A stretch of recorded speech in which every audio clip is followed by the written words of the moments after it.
And just before we went to that press conference by Sonia Gandhi, we were talking about how a judge of the Madras High Court in open court had alleged that a union minister had tried to influence his decision in a case that was being handled by the CBI. Now, sources have told Times Now that the minister could be belonging to an influential party at the centre, and that's why perhaps it's a little difficult at this moment to proceed against him.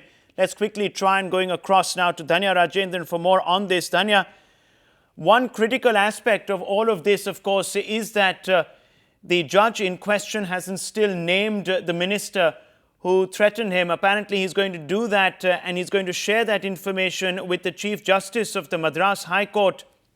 Let's just look at the procedure involved here.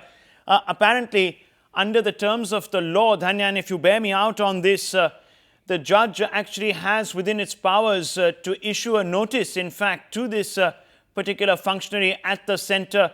Why hasn't he done so now? Is there any clarification coming out of the judge as of now, or has any explanation been put forward? We're going to try and go across to Dhanya Rajendran, but let me just give you a little bit of a background on this case. Justice Raghupati was favouring the prosecution when the enraged judge said that most of the orders passed by him since the morning were in favour of the petitioner, saying pressure was being exerted on him in this particular case. And he went on to say, and I quote, "A union minister talked to me. He sought to influence me to release his petitioner on anticipatory bail."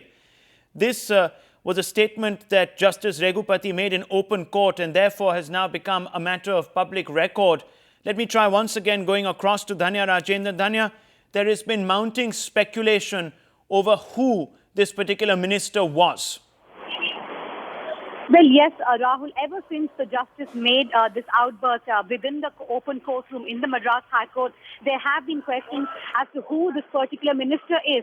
Now, it's a really huge ambit that the justice made yesterday. He only said it's a union minister. When we went with the question to the DMK ministers, they tell us the justice has not said that the minister belongs to the DMK, so we will not react until he makes an accusation. They've also said if the minister is from the DMK, then they will take appropriate action. But it's really a huge gambit for guessing that the justice has given. He, of course, not at all revealing the name.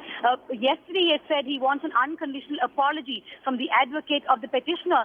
We do not even know whether that apology has been given. Both the advocate and the justice maintaining staunch silence here.